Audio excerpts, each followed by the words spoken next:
Other shows we have for you to enjoy at myclassicradio.net. The Avengers was most certainly not a household name in South Africa prior to the radio series. With no national television service until 1976, the mechanism simply was not present in the country to show television programs to mass audiences. While many other countries reveled in the filmed adventures of John Steed and company, South Africa was not equipped to join in the fun. The series took Britain by storm and made a major impression in the American markets, being that greatest of rarities, a British series given a network transmission slot. However, as a filmed series, rather than a videotaped one, The Avengers was able to gain a modicum of exposure in South Africa through film rentals. Come and listen at myclassicradio.net. Other shows we have for you to enjoy at myclassicradio.net.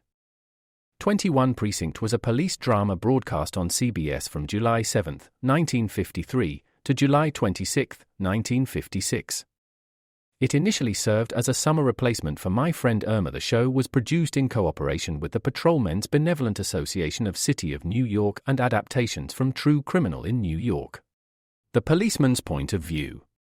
Historically, the 21st Precinct had been located near Gramercy Park, Manhattan. In 1929, the department reorganized the precinct numbering, and 21st designation was discontinued.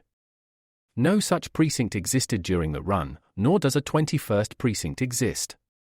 However, the fictional precinct's territory closely corresponds to that of the Upper Side's 23rd precinct since 192. Come and listen at myclassicradio.net. If you're a movie collector, you need Movies Anywhere. It pulls your favorite purchase movies from participating digital retailers into one central place, so you can finally say goodbye to scattered movie collections and hello to an organized library. With Movies Anywhere, you can watch your favorite movies on any compatible device, whenever and wherever you want. Ready to grow and enjoy your digital collection? Visit moviesanywhere.com/welcome and register for free. Registration with Movies Anywhere required. Open to U.S. residents 13 and over. Call all hands. Beat to quarters.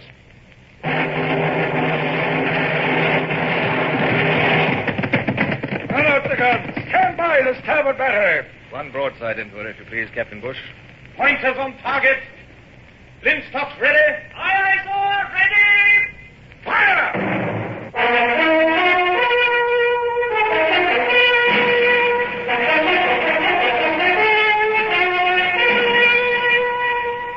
Presenting Michael Redgrave as C.S. Forrester's Indomitable Man of the Sea, Horatio Hornblower.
It may seem absurd now that I should have dreaded a return to England. But in spite of my present years and honors, I'm under no illusions as to the fickle nature of the public. And neither was I then. Whatever had occurred since, there was no gainsaying the fact that I had lost my ship, the Sutherland, in battle, and that I should be called to account for it. If the court-martial should decide that I was at fault, disgrace, or even death might await me. My thoughts were as somber as the grey dawn about me as I paced the deck of the Witch of Endor and the coast of France fell away over the horizon. Come to the horn! What cattle is that? At the sound of the English voice, words failed me for a moment. At least there was no need now to hide in the mist. On the other hand, it brought nearer all the future, which I was dreading. I say, what Cutter is red? Well, I'd fly my colors to the last. If my career was to end, it would end with a joke. His Britannic Majesty's Armed Cutter Witch of Endor, Captain Horatio Hornblower. What ship is that? I am Captain Sir Thomas Hardy. What did you say that cutter was? You must think we're mad, sir. The Witch of Endor has been a French prize for a year, and you've been dead for 6 months. Ahoy there! Come under my lee! No tricks or I'll sink you! Very well, Mr. Bush. Ease her in under the stern of that two-decker and bring her to the wind under the lee.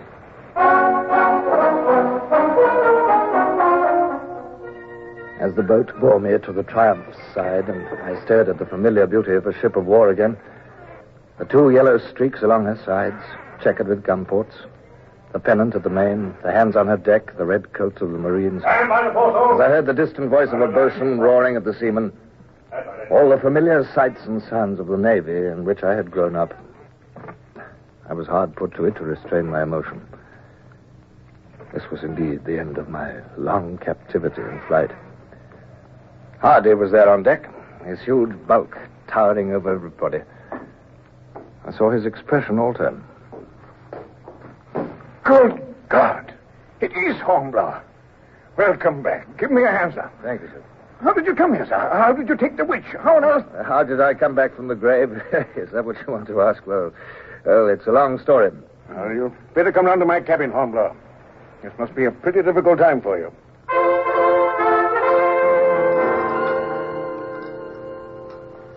Didn't you know Leighton was killed? No.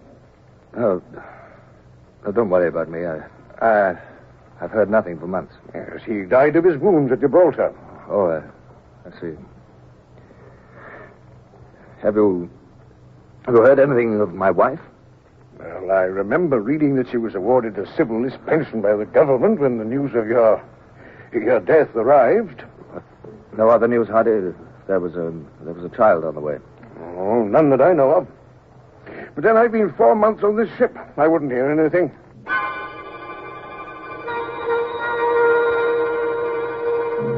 Over the horizon, to leeward, was appearing a long line of ships, close-hauled. They were in rigid, regular line, and as we watched, they went about in succession, in perfect order, as if chained together. The Channel Fleet was at drill. 18 years of drill at sea had given them unquestioned superiority over any other fleet in the world. Victory's in the van. Here, take my glass. Signal, midshipman. Yes, sir. Signal Triumph to flagship. Have on board Captain Horatio Hornblower. While Hardy dictated his message, I looked through the glass. The three-decker with her admiral's flag at the main was leading the long line of ships, the broad stripes on her side glistening in the sunlight. She'd been Jarvis's flagship at St. Vincent, Hood's in the Mediterranean, and Nelson's at Trafalgar. Now she was Dismal Jimmy's. A tragedy, if ever there was one. Signal hoists were soaring up her yardarm. Hardy was busy dictating replies. The Admiral signaling for you to go aboard. I trust you'll do me the honor of making use of my barge, Horatio.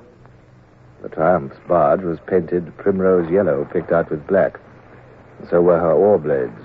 Her crew wore primrose-colored jumpers with black neckcloths. As I took my seat, I reflected gloomily that I'd never been able to afford to dress my barge's crew in a fancy rig-out. Hardy must be a wealthy man, I supposed, with his Trafalgar prize money and his pension as Colonel of Marines. I could not help contrasting our positions. He, a baronet, wealthy, famous. Myself poor, undistinguished. And awaiting trial. Marines, return! Mount! Welcome aboard, Captain Hornblower. I'm Callender, captain of the fleet. His lordship gave instructions for you to be shown to his cabin. Will you come this way? Thank you.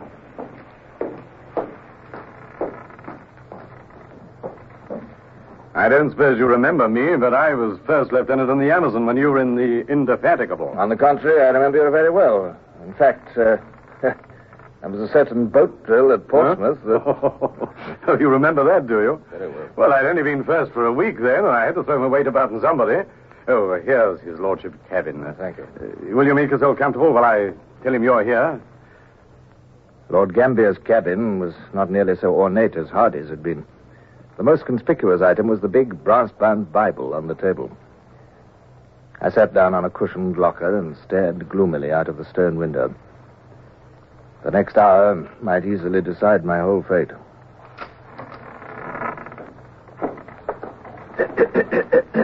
Pardon me, sir.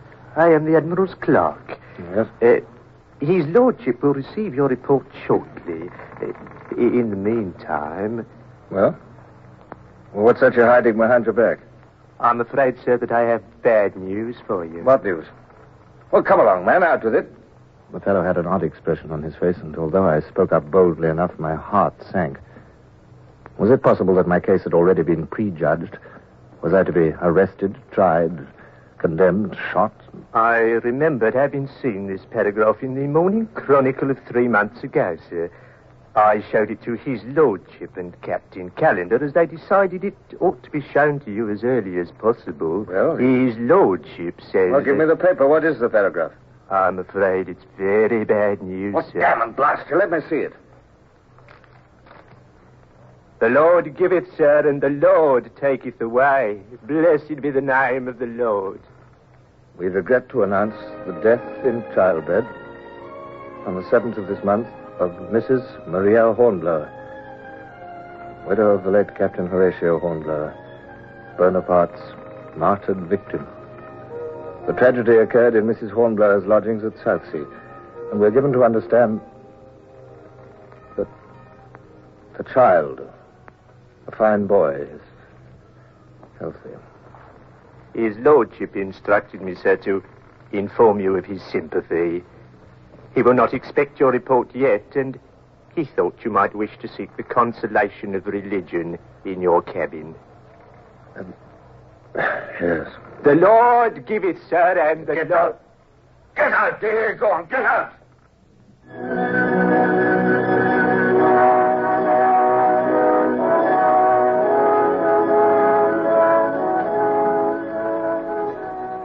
In the actual Battle of Rosas, my lord, before I surrendered the Sutherland, 117 of my ship's company were killed and 145 wounded. 44 of the latter died before I was taken to Rosas. A tragically high proportion, Captain. Good God, more than half your crew out of action before you surrendered? If you remember, my lord, Thompson and the Leander lost 92 out of the 300 off Crete, and everyone said what a gallant defense he'd made. I was aware of it. Please go on, Captain. Well, I told how I had witnessed the destruction of the French squadron, how Caillard had arrived to take me to Paris, and of our escape. I made but slight mention of the Comte de Grasset and our voyage down the Loire, but I went into some detail about the capture of the Witch of Endor. As I pointed out, a knowledge of harbor arrangements at Nantes and the navigation difficulties of the lower Loire might be of great future value. Good God, man, how can you be so cold-blooded about it? Weren't you... Captain Callender, I have requested you before not to allude to the deity in that blasphemous fashion. Any repetition will incur my serious displeasure. Now, let me see. That cutter will be useful. She can carry the dispatches, and I shall not have to weaken the main body of the fleet. This lieutenant of yours, Bush, I'll promote him into her as commander. I gave a gasp of pleasure. Promotion to commander meant almost certain post rank within the year. Bush deserved it, of course, but admirals usually had some favorite, some nephew or old friend's son awaiting the first vacancy. But that was by no means all.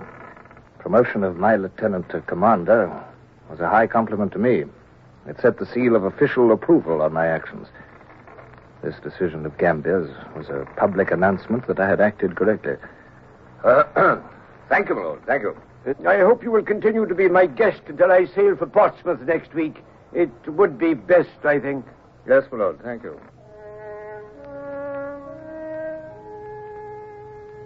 But however delicate the allusion, I knew that the last remark was a reminder of my position and that I was technically under arrest. By old established custom, I must be under the supervision of an officer of equal rank while under arrest.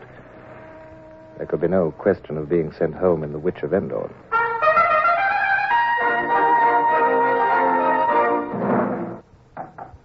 Come in. Bush, by all that's wonderful. Come in, man. Sit down. Here, let me take those parcels. Oh, by heaven, it's good to see your honest old face again, Bush. Look, have a drink. How have you been getting on? What have you been doing? Did you... Easy, sir, easy. I'll tell you about it, sir. But first of all, this is the first chance I've had to thank you for my promotion, sir. Oh, don't thank me. You must thank Lord Gambier. I know who I owe it to all the same. They're going to post me as captain this week. Ah. They won't give me a ship, not with this wooden leg of mine, but there's a job at Sheerness waiting for me. I'd never have been a captain but for you, sir. Oh, rubbish. Well, how are you, Bush? How are you? Oh, fine, sir, thanks. Good. You? Oh. I was sorry to hear about Mrs. Hornblower, sir. Yes. I took the liberty of bringing out your letters. Oh, this thank you, big Bush. package is a sword, I'm sure, sir. Oh, well, let's open it and see. Well, by heavens. Oh, Bush, I never expected to see this again. I know that gold scabbard anywhere, sir. It's the 100 Guinness sword that the Patriotic Fund gave you for your defeat of the Natividad in the Pacific. Yes.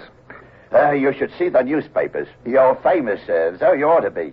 And there's plenty more news. Oh, what news, Bush? There's the Witch of Endor, sir. Oh, yes, what about it? The Navy bought her yesterday at the prize court. £4,000 was the price, sir. I was greatly impressed by the tact with which Bush allowed me to assimilate all this. I would not have expected such delicacy from the tough old campaigner. But I was already beginning to realize that I still had much to learn about people. The first dozen letters were from people unknown to me, but all congratulatory. 2 were from madmen, apparently, and 2 more from peers.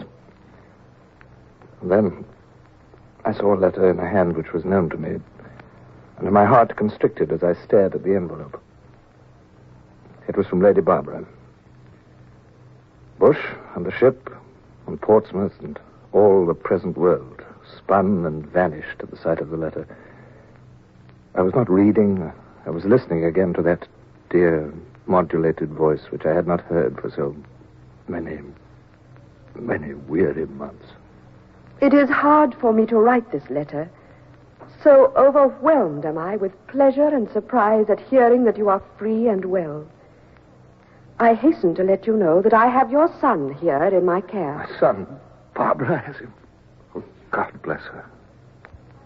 When he was left orphaned, I ventured to take charge of him and make myself responsible for his upbringing, while my brothers, Lords Wellesley and Wellington, consented to act as his godfathers at his baptism, whereat he was consequently given the names of Richard, Arthur, Horatio. Richard, Arthur, Horatio, and Wellesley and Wellington behind him. Oh, the boy's fortune's already made. Richard is a fine, healthy boy with a wonderful resemblance to his father, and he has already greatly endeared himself to me.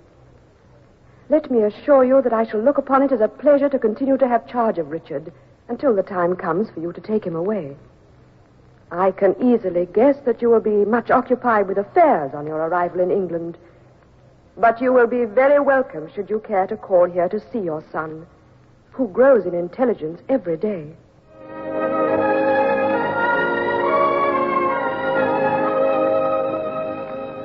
Up to this moment, I'd hardly thought about the child. My paternal instincts had not been touched by a child I had never seen.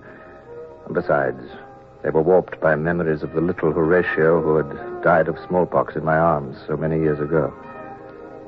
But now, I felt a sudden wave of affection for the unknown little chap who had managed to endear himself to Barbara in London. Why had Barbara taken him? Was it because, widowed and childless, she had sought for a convenient orphan to adopt him? Was it that she still cherished memories of a Captain Hornblower, whom at the time she believed to be dead? Time stood still while I stared at the letter and wondered. Bush was saying something. I tore myself back to the present with an effort. Sorry to interrupt, sir, but they questioned me at Whitehall, and I thought you ought to know. What? They're calling me in evidence at the court-martial, sir. The court-martial? For a few wonderful moments, I had forgotten that threat hanging over my life. The court-martial. If that were to go against me, not all the sons or lords and ladies in Christendom could help me. It was more than my life at stake. It was my reputation, my honor, my whole future.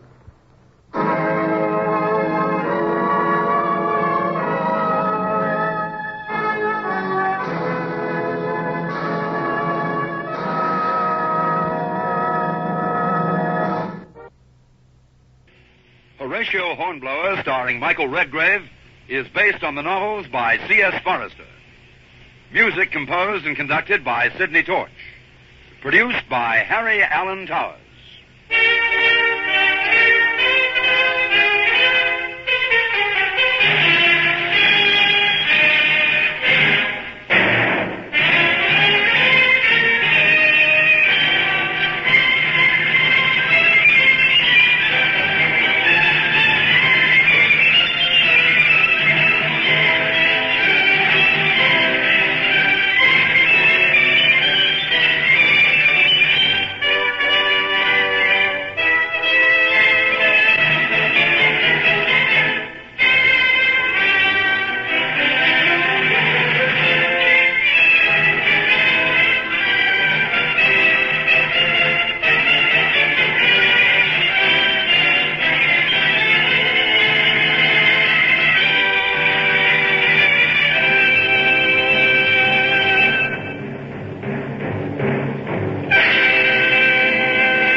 Susan, it's so great to finally be able to get together again. Oh, it sure is. And I really appreciate you picking up the bill. I'm happy to. I've got the extra cash. Since we've all been driving so much more again, I've been using Get Upside, the free gas app that pays you cash back for every gallon of gas you buy. Wait a minute. Are you saying you actually get paid cash when you buy gas with the Get Upside app? Yes, up to 25 cents a gallon. Cash back every time I buy gas. Does that actually add up to anything? Some months I make $200 to $300. Wow, that's serious extra cash. I'm downloading the free Get Upside app now. Download the free Get Upside app now in the App Store or Google Play to save up to 25 cents a gallon when you buy gas. Use promo code MONEY for a 25 cents a gallon bonus on your first tank. That's up to 50 cents a gallon on your next fill-up. You can cash out anytime to PayPal or an e-gift card for Amazon and other brands. Just download the free Get Upside app and use promo code MONEY for a 25 cents a gallon bonus on your first tank. That's code MONEY.